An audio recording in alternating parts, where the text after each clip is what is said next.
Fia lava e toi whaatalo whaatu nei vaenga le tai au, mai le tautua masani al siu fonga lau mua,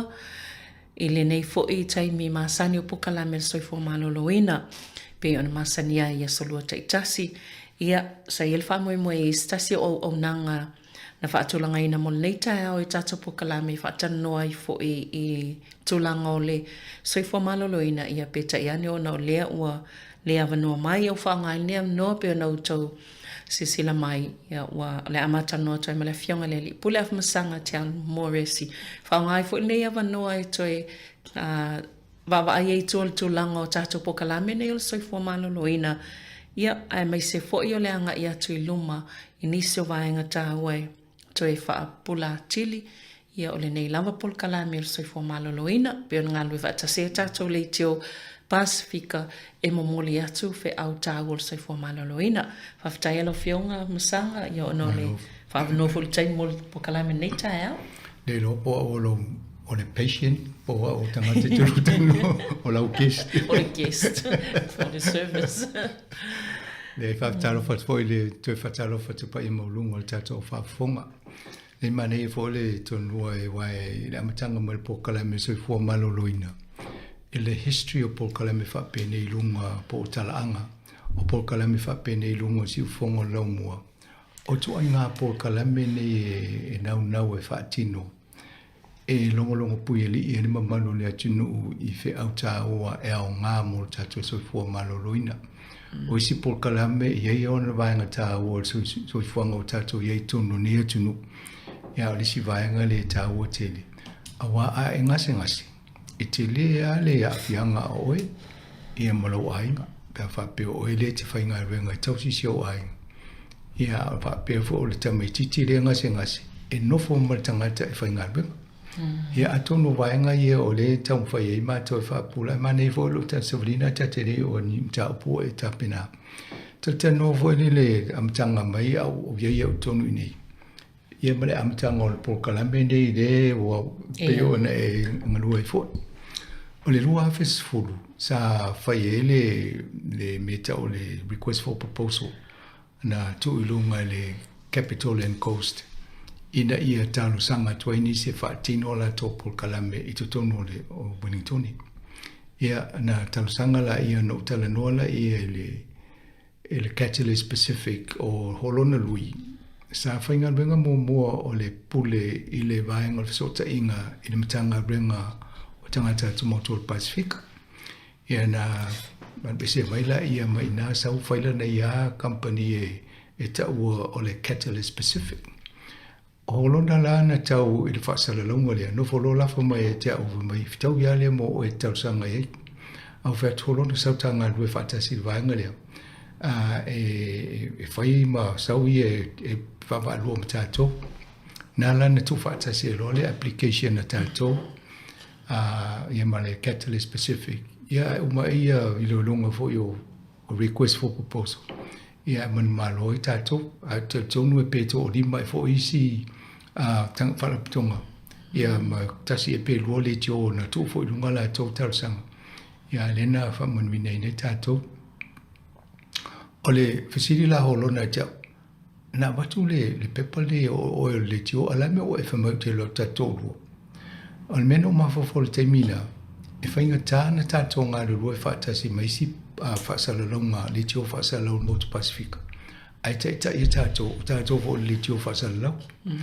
Ai mane a sau le Catalyst Pacific mua o holona sa wa ia le tūlanga tau whaatanoanga mata o pui tono sota inga i tono tanga luenga atumoto, tangata atumoto Pacific. Ai fai fo ia pe o le pafa fo le pe o ia le la tu le va tātou mai si Pacifica.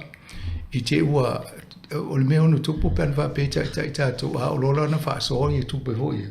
Fa pe mai ia la fo tāu fiu mo Samoa Capital Radio tupu a la ti tātou a.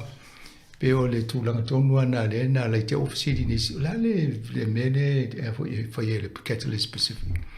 E o le si vaenga, e fuafua ia ma o ma samalina ia ngā luenga e whairo tausanga. E na tofu lole o mātou ma ngā luenga. E o holona la, e whea ngai ia ma le vaenga o fo ia le matanga luenga o soi fō maloloina. Ia ai stemi wala o mele ma o ma tofu na whaatasi. o sabelinga nga famale fatulanga o Paul Kalame o le tausanga ia matutala nola ia ma pasia pe talfia ngai o ia foi le tele fatala noa tatu tangata mai I vainga ne o tau sui fo malori matusi ia tatu li poti masin tasi ona tu atula ia holona no fo holona tu fatasi ia ripoti mai motor Pasifika ia I tonga atu koki ai alani o Tokelau fiti niwe ia na tu valu sa ia lai ia foi falong longo mai si tato Paul Kalame ai wole tu isela to Paul Kalame ole ele e fa mo ina ia to e fa wo se Paul Kalame tu valu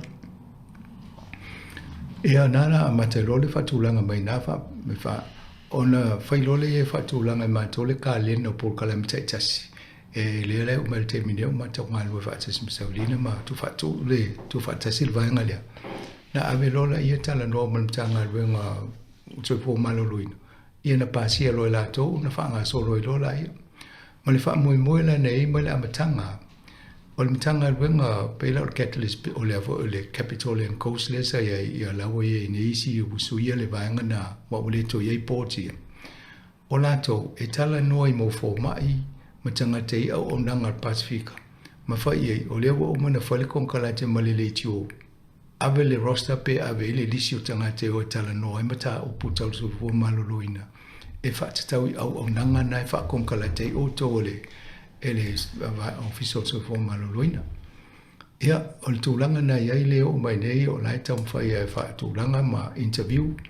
ai ale sa lola tanga te na o misi fo la leva no naten ina ma ile le pelo tau nei le la o le bea il tau nei wa le o le lava mai nei si suilia a o fa tai foi le mo leva no e to e fa mar mlama to le tulanga o le tato a proketi le ma le Paul Kalame o le o mal termine o le tam fa ia mai e ta ua te le Paul Kalame nei mo matou le litio ina ia a vatu pe fa mtalanga o wala wal so fo maloloina o tatangata mo a wela wa ina albinga fa litio to mo la tinu nei ta ua te le vaenga le o le il tato Paul Kalame o le sauninga lotu taiao so fo fa kirsiano e ta ua le tato Paul Kalame tolu o lotu fa le ainga taiao o le moli o le hava e fata se male asisinga mo ngase e mai la to no fale so e lo le Paul Kalame ne ia al se fo maloloina ia ai o te ve fata se male so le Paul Kalame a onga education el tato nunga ale leila a onga lesi ia e le fo va inga lon so fo maloloina ia a mai fo ia ele alu le onga e te le ia va nga e pitanga va nga na e na mai e lo le Paul Kalame ia le utang fai ina ia una i male malo si tato mo lo kon kala te le taimilia o le Paul Kalame mo muala le na ile lo office full ne tamo fai ina ia una ia o le meninja koko te mitonu na e saulo male ia na fai e lo le tato Paul Kalame una ia le vaenga le FIFA fai ai sa nga lo fa tasi le lo ma tamo fai ina ia vatu ia na amatolole na interview o to matangata e mai tonu ma fai tui ma foi va malama foi vaenga le ia ma fai lo ia bilingual interviews po interview la le fa pia ia te mo le fai ngo fie wai tatiri tala no tele ni mata u tau fo mai ma ia ya o male wingo u mata mo fai de fa liuma ia le na o ma termine ia le o pe u tau fai ngo fie ai pe o le tu langa nan sa wai ia na muli mai ala ia mo meo campaigns mo falauiloa e ila le fever rheumatica pe o le rheumatic fever ia o fulu tausanga o male foi campaigns po le tau falauiloa fo i o tanga te foi pui ia o le misela o le whooping cough le ta waisi o le whooping cough ta waisi o isi lai hoofing pe o le WH o le who ia nga walo fa pena who are you hoofing cough ia na tau mo fa pena ia a misela le COVID-19 le na tatu a la ve o mai te le yo ngal venga le tion faina a mise foi la ton tau tu ngal venga ia fa fo mai fa ngo tui ia matatu o nanga Pasifika a tonu i tonu ala le Ile vai la tato le tio por kalame va tu state tas e tama foi e fa manatu atu tato o fa fonga ia tama foi o fala au me fa pena savelin ia pe o mai nei o le fa ia lenga luenga na mato a te ton savelina to no si vai nga ia le fio e fo tan no ngai I ta pio e tu ta pena yo e o le si vai nga ta wa fo ia le a masanga na vai tau nena fa manatu mai au tu pui la ia le mo mana ta o tu pui o le fulu I vai tau yo le tau malulu ona poi le sa ma chayona na fa ta ita ile na ta no sanga a pe fa ta ita ona tui lai vale fa ngole tui le lungol tato fa salang ol taimi le ina ia fa sofia ia ti le tato tanga tai le ta wo le fa yo le tui pui le fulu ile vai tau te mantua e o tato fai ngal benga sa fa to le la tu mo tato fai ngal benga no fai le ta no le tanga benga mai nisi or fo mai ma se tu e ma to I le e pe te te mo na wo fai e mai mau vai le tato ata va pe te mina ia na o le fa longo mai o le la tu e ta le mo tanga te le la tu e le mo se sin fa longo mai o I butinga ai pe o le tūlanga na ai te uta whanong vo isi le tio la o whai e tui o tanga te la tōli tio pala. Ia wha pe ai vo o le fo le capital e kous whai vai la ho sa whai le tio le o tō whatai tai e. Ia pe o swinga na tam whai tātou ina ia wha tino, ia wha longo mea lai tau wha matala tu le whai ngole tui. Ia mai i le sisi na whai na tele ai na o le manui au tangata sa whai e le tui. Ia pe o sa alfa te te inga nana whai te mina. Sina vaenga tāua. Ia tāua fo le vaenga sa tanoa msanga I le tātou review po le ilo longo tātou po kalamento ina atu. Wai pe o le si vaenga tāua le o le fia mau o fina ngalo po o ani swinga sa maua I po kalame o. Mai a mai se lava I le tau whainga soi fo maloloina. Ia. Moni le a tonu le a tuai mitatano a fo le tāua o le matonga ruenga. Pe a tō so ni mai. Awa e fesili mai. O le ale suinga o tō au whanongolongo I por kalame o tō a ve I tau sang taitasi. E mana I ala a ese suinga mo o ia ai leo ku whainga o le ko kanga o me tau sami. E a po o ani si meo o te mantua sa ele si temi na whai ele review sa mana o le mtanga luenga sui. No mai lola I o le tangata o le researcher mai le Victoria University. Whai fesili lungo o le tato le tio. E ai ngo te mantua na vidi ma o la tō le tō ingu whang sumulie. Mo sui le whainga o la tō kukango me ai o le ese mo me lolo ma moe po la lava se manfasi. Ia fto a kukaila ia. Pe o nisi na suinga o nisi whanolongo mai por kalame whai o la tō suinga. O tu inga maula wha pena po muni mauna. E mo mia tātou a wha pena whai o se suinga lo ainga. Ia o leo o mal tātou review ai rea whaina pa e pe te email mai, pe te text mai, whape mai ia. Leo toi mo atu o nai au ngā ia vaenga ia. E mai e whauwaile li poti le sabalina le avene le masina fo. E matau ia vaenga o le review le na whai e tātou po le sairi linga fo i o tōwhina ngalo. Ina i loe mātou le au ngā o polo kalame o lo tamu whai e iaso vai a stai tasi. Ia mai o le sauna o e fantata whanonglongo e tau whai mātou e so e atu polo kalame. Ai fe so ni mai ia o tō ina ia mwhai o na ame whaatasi li poti a I tūranga ia. Moni lei. Ia o isi vaenga tāua pe o le whaamanatu i lea o isi tangata pe o lena tali mai ua ngā fwile whaamanatu whala au I pe o tui mantua i lea ngalo na inu whala au li tae au. Ia e ili tangata fo I e ele masini fo ile e fua ile suka. Ia mantua I ele whaatonunga e fua le suka li tae au, taime le ai fua isi taimi pe o le whaatulanga ina mai ai. Ia mai se avaenga o le o mau whala au, ia wa ai e toivili e mai si whala au tulanga whapena. Te le avaenga sa whaamanato I tato pokalame nei, ia ai pe o le ai e fifia e iai stangata o lo o pe o lo piki mea sina me tasi ia pa o ilo ia se au ngā o lo tau whai ei nei por kalame o soi fua malolo ina mo tatou tangata. O le si me le tatou au nanga, e le se tongi. Whai fua. Ai alo wa ele foma I tongi pislut futa la po le ala. Ia o I roto a tele o vai aso le ia se tongi na. e paua na le vaenga le mate tausanga toi fisoso ani mai ia mai sau whaamtalanga po ani suinga pe e vai lo ainga mai tausanga lua fesfulu e o mai nei i le mewa e po o ngā fu e malamala mai tūlanga o ngase ese tau whaamtala i o leo ngā fu ina o le sauna o po kalame po le alawa ia unanga le wai loa ia tato unanga Pasifika te anga iai o le sina sa o whasalonga e watu litio e whaamamlamba tu i vaenga whapene i molo tūlanga mta o tau soi fō maluluina. Na o le te leo tato o nanga Pasifika le alawa lo o ngā sosolo mai whaalau i loa tu vaenga ia inei pori rua e se te leo o nanga Pacific Health Plus ia o e le Tau Manino Trust o le waka atawhanga ia o le waka tautua telo nei au nanga ia o le Hunt Valley Pacific Health Service i le Hunt Valley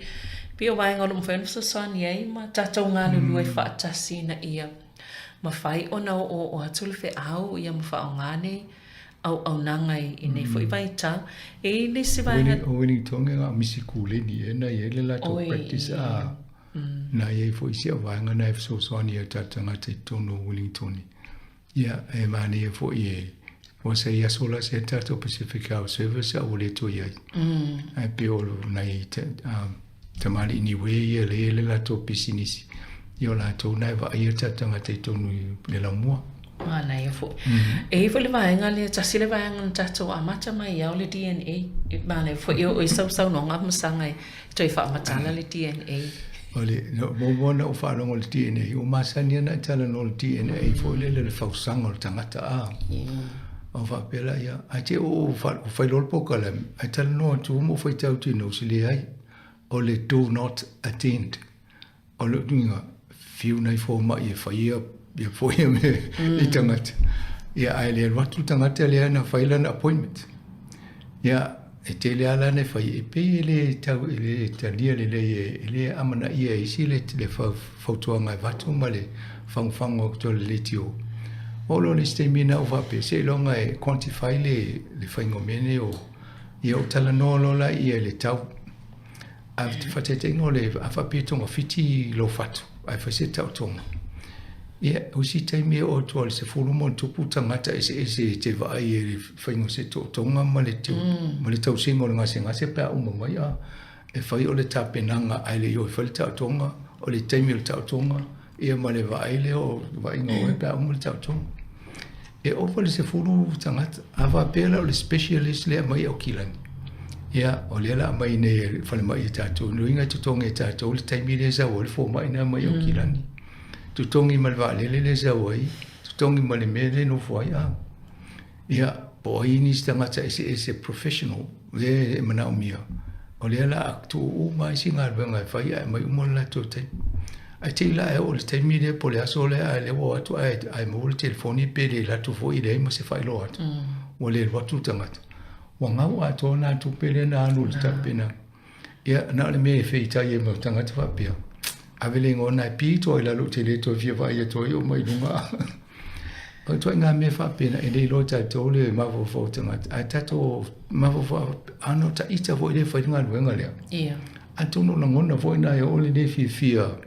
o le wa sa uni le mai tu isi men to na e we fa ya we sa we fa le pun o le mena ta wona fam tala le taimina te man tu e la fa tu na vidi mai fa mai Faptai te lea mo le whaelo mo le tūla. Lea la wo lo te le tui misia sa opun. A wā nai te le taimi matupe le e alu e whaanganga le whaingo mene o tōng whitinga te le whapena. Ia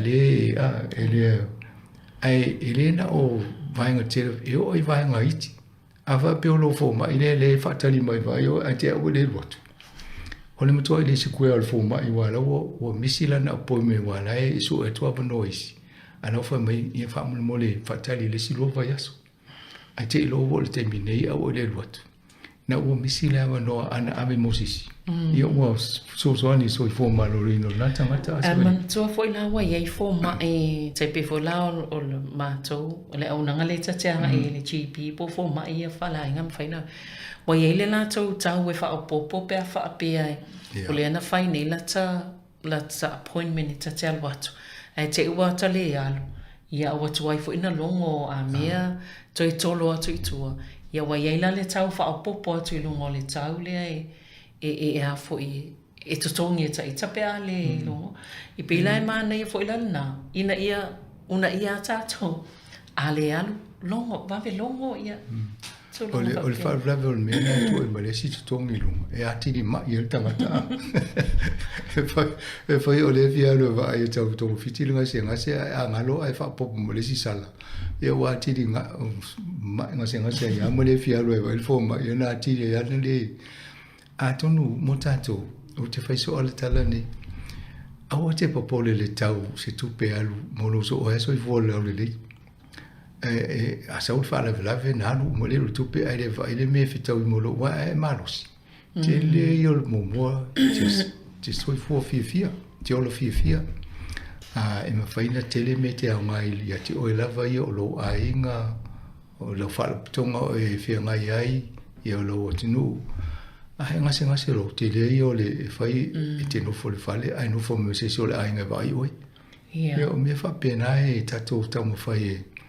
mena e tamu fai pe o te pole ala to fasin tamu tal o le green apple le te vivie apple ai si on sa I fa tau e si la tu fala una inu ta lo fala le me fo mai. Saole o le isi vaenga we pe o na isi te mai tai fo I o mai pokalame ia o whaata ia po o le screening o susu o tina matamai tai ia whapena fo ia le cervical screening. Ia pe o vaenga ia tala noa ia tangata fo ia le DNA ia le o le whai o le appointment. Ia mantola o siaki e tai lua tau sanga a pe o le breast screening. Tai lua tau sanga. Ia umala le whaata amil sanga na ia lawa e misia tua ia le na wanoa ia toi whaetu le siaki. Ia ua iei se tūlanga e ono o iai. Ia ma whaingatai ona tue tong fitia e be o le whautuanga fo imale ai oia na ia tamaitai. A whai fo ila vai le avanua o la iei sila tō pokalame e whai itua. Ia nai mwhai ona mo le avanua e whai e ale siaki o loo. Tau mo whai la mai whaamana tō tele avanua o loo ftuna e la tō. Ono na isi tina e whai ngā luenga e whai ngā tā ona maua avanua. Ia I fo I lava le tau mwhai ngai ngā lua I fo I mawhai ngā luenga I tū lava noi nei tina e ia mai se I whai momola tau siaki e na le en lei tama I taimi e le a tō se whulumi inu te alu e whai le siaki. Ia ai olo o te le lava le pui ngai mawai pe a whaapea e whain whaatau no ia vaenga tā wafmsang. Mane te le vaenga na ia vai o le DNA le matano o le do not attend. Ele o whaku don't go and attend. Ale whaku e ngai ngalo ia o nai alu. E vai le lau appointment. Ia ai tato whai mea o le tot whangalongo tua tanoanga I e whai nei. O whainga tai o na mo appointment. Lona winga o tōla e mo le avano le fō mai. Ia, au le ngalo lau. DNA. Saole. Whai asina malo long pupua. Ia na toi fo I mai le whaausi vaenga ia. Whaafitai lava. Ia, vaenga lua nei o pokalaimer sai fo maloloina mo nei tae o le sa tala noa le vaenga le DNA ai a mana tua fo o isi taimi e o le te whaalongo atu e nei tangatai e vili e sueni ne avanoa mo la to fo mai. Ia ai whai mai whaatatali po le sifia vai asoa.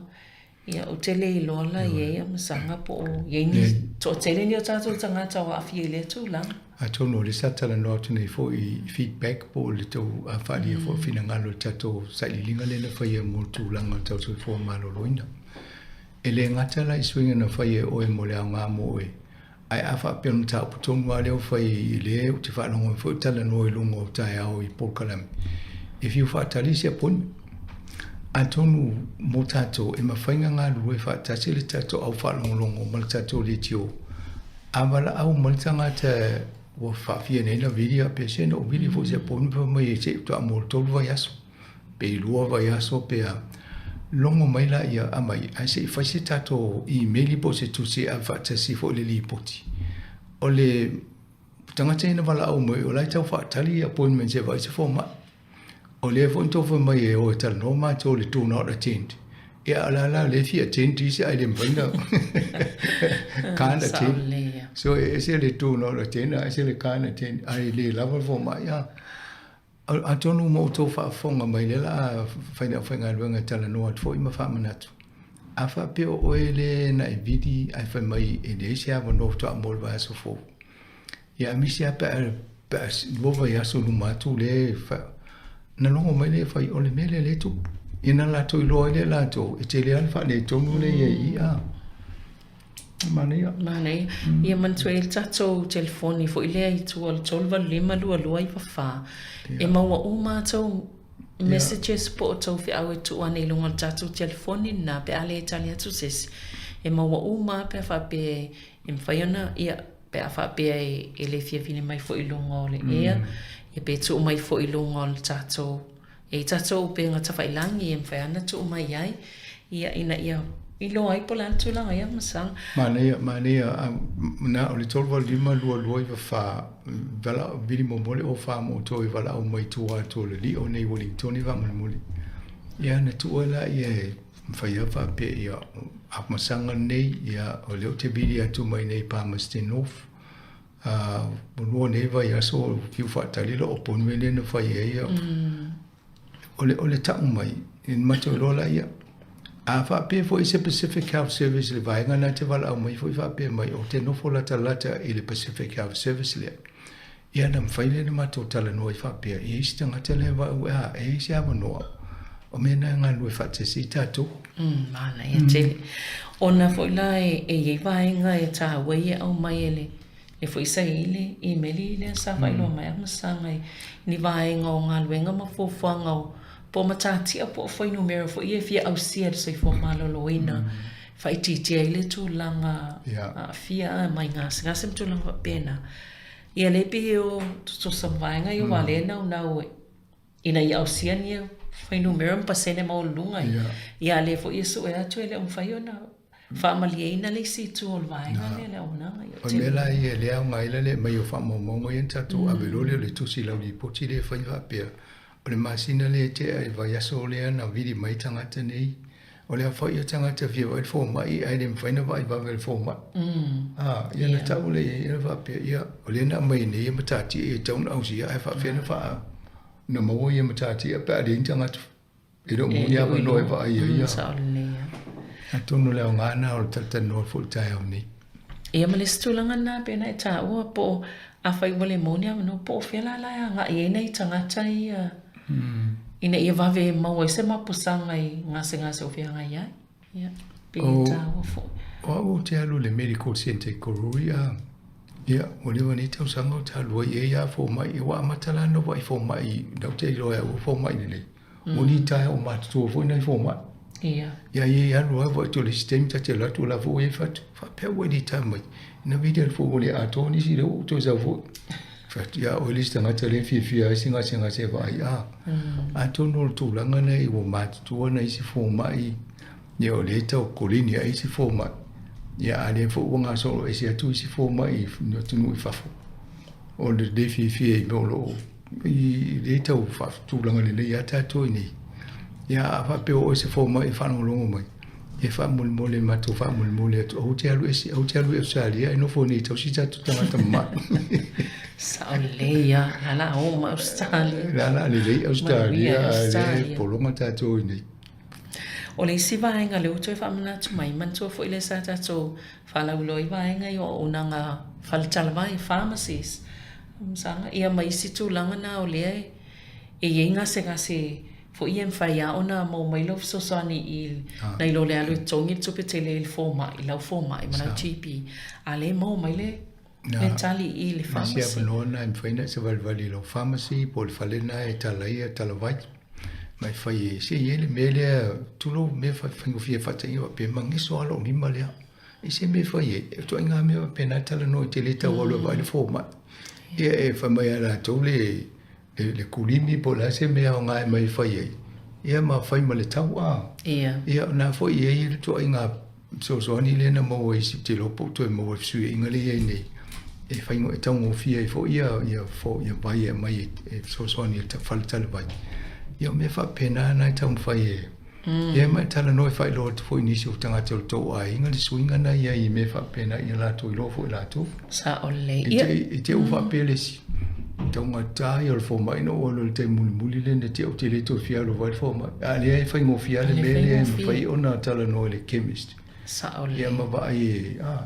ia o talo nei ale na one foi siaki a fa tai le chemist ile tu lo fo ile tale ia sa fa sino mai la to le vai tale ia le na mo manuia ia pe o ile la sa wala nei vai nga lai tia ia le ni ngase tu ngate ana ela fo mai tu se fia le pidi fo mai e fa lo ina la le tupelena to mi fa ta ile vai pe o lo se fe mai ile si a fa o le si pidi se manuia lo fo mai ale mo mai le fa mama avenga male tong fitinga i ia male si vai nga ta wana fo iman tole le health line le ma sen fo na fa amna to mai vai nga so fo malo lo ina enumerana le over se la uno tastation pe le uman tua i mato pokala mele na fai ma tasimal mato vai le la to ai sa fa mana to pokala ia ole laina na vili fo i pe a mo se pe afia mo se so ani le fo i vai ai ia e le fa mana to vai nga fo i lo nga lu fa tasi pe ta to mo na nga so fo mal loina pe falana iel fa moi le fai le so tona i nei of masanga ile aso fully mo fe poi le fai o le hat valley ale Pacific Health Service il hat valley nga no fa ta se fo ila ma mai kalisiam to lang pena mai si fa la tonga le tournament le fai ia ma mo le no fai siaki o siaki fo ia ma na ia mo lo lam na fai fai tana mo fo ma ia lo ia mo le va no le la ile siaki mo fai na fai ia ai le se to petongia na awale te aluna o le vai po le mea lai whatau mea ai la te alu mas whailau si aki mōmol o le au ngāna o mea whape manuna e whaifua sa alea e le vaenga le solo fe poari pe whape fi whamsa tu se lua la ia su tona iso so o le o le Land Valley le au nanga Pacific Health Service la i loa hat o la taunga le ngafa male whatasinga le whai o tausanga umam whai ele ma futa fo i matanga te i le hat ma va ai fo i mo la no sia kelo so fo malui ala so tona i so la so los fulua o i le te Rauparaha Arena i Porua o le ele fat singa le o le Motor Pacifica a me se mato fai po kala me mo so fo maluluina i o le bala o le mo tanga tola to motu taitasi ina ia tato filoi ia o la lai o umantano na nei toi fa motu o ini si utano ngol po kalamide ai mutato wa Samoa ia a fa mo le ava pe te ava no le astona ia o le fa mo bol a fo le voltai o tau i le tasi le uli ia tato fa tasi i le rina ia te loe fai ua le tato lanchi le taimo le sfulu a fo sulu a pol tasi ia nam fa ma ela ia au i tu sa o tatou le o mo foi tatou review a Motor Pacifica ia e le telin la to po kala me pe o tatou o le la mo le no se mato fa no longo e mai fo ni tala feedback ala to tangata ye fa no longo la to le tio ona va ile ia po ai si a wala fa le ia ti le fo le mo lingo fe awa na le tio ia mo ai se la to ta si tu la te va yaso pe lo tu la va yaso ia tatou e laki tatou te mine telia tatou tu la te no ia status e vatuai o le whaamoimoila na e whail whaatsinga Motor Pacifica mo toke lau whaangalongo mai tu valu manisi o motu ia e malamlam fo ngan Samoa ia whanolo taimine tatou whialoa ia i o e te loe mo se kofil tai au ia pia e taunu ua tu le wha ia whaanga solo lo tatou pol kalame ai whailu atu le pol kalame whaiunga le aso nei ia tatou te noa la ia mbaba ia tono ia tatou giveaway prices po ni nai whailonga fo ia amo e fo se whailonga stasi ia e whamanino atu le asfarelia ani o atu le vai aso mumua malo ia o le vahenga la ia pelena ta o i melia sa whailo mai fo i vahenga so fo maloloina i mata tia po vahenga fi au sia mo le so fo maloloina le la i vahenga i lima ia pion fa mtaltala mai i le pion ta o i si vahenga na sa no ai le amtang ia e pe o ma foi numero foi e pe la vahenga mo mole ia o le tonga fitinga vavi o le kanesa pe o target sia le soifua maloloina pe ia vave ia le tongafitinga o kanesa ia o te le lopo atono vainga ia le la tatano atili atu ale wa matana ole resferili le na te ana mo mele le emaili mai le vainga le mata so tai le mtanga luenga o soifua maloina e mai la mo targets ale malo e matau lia le taimel fato sina le whainga malo le iei sa tala nola to wa umi telen fatali tangata ta whaila to tongfiting ia lia la wa mai tam whaia mene ia al taimi tasi o le fo i tele alfa suia inga i le fatu penga mtanga luenga o su enga ni fo mai matulanga whapena atono le mul mawina i mta upu e pa whapeta video tu e whamai to amo le silo vai aso ilumana i le se appointment ai pe o le woto e mai e whafangu mai ei o me e tauna tau la i ele wa ai la to malulu i soifua maluluina ia e vai po le awala e vave ona whaanga i oia ia e vaenga ia i lau wa i koro i lau video tau roi e whamai tea le la tau o i la le vala hotu le nurse on mea la ne o loa tu sa ua filter e le nurse nga luenga le fo mai a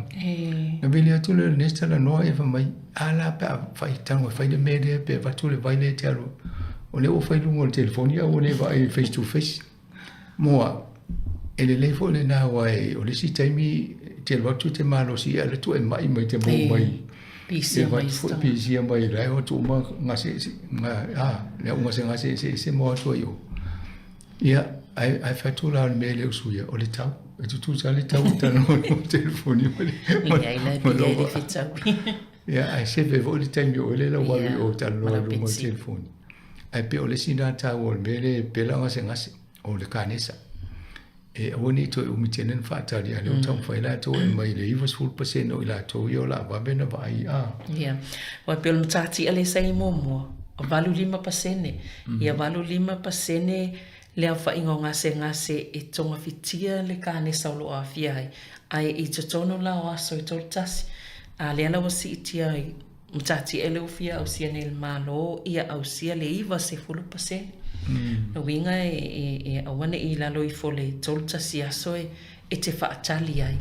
mo le tō fitinga o kane sa le ua maafia i oi pe o le matati o e la le te maua ngase lo le kane sa o umana diagnose a le la wo lo over ma le tō suta si aso e whaatali o i tōngu a le te una e fsautai mai na ma whai le matala no whai o le na matala no ne le pokala me le tō suta si aso tong fitu ale vini mai si matanga te whanongolongo le po se si olona ainga o lo ainga e o tūranga le o le ala me le tu awai o le si au nganga o le advocacy le ti o mātua tala no o tau ele me tōnua le tu po o ngā o tutu sama ma me o ta iala i e tu mai ala to e mul ta i e au tau si soifua a me se le au surgeons na tau nai fa i tōng fitinga o ngase tū ngā whapea. Sa o leia. I o le si vaenga lo na lua po le si ta iala ia po mtati a fi au sia vo ilo na lua. Fa le leia tui pui o tamaiti. Ia ona o lea e ele fuanga e nau ia si itia i le iwa 5% le numero tamaiti o atu le tailua sful whama sina le mātutua. Wa mai a ato atua la to tui pui. Na winga lai tau na iwa 5% ia le numero tamaiti atoa ele tailua sfu fama sina pol tailua tau sanga matua wa uma o la tau tui pui. Ato numo o tau foi le na fiu tau fai se tui pui lo walo ai whaingita mane foi alongo mai se matau vai pola ato nual tūlanga le ene tala no leo matau fai vai o le e o matau tau ia matati anei ale vai vini mai tangata whamai ia amo oi fo i mātua e le whaise tui pui na iau walo. Tau tua nā o le si vaenga le au ngā te le mō tātou au tuputupu e alo whanau.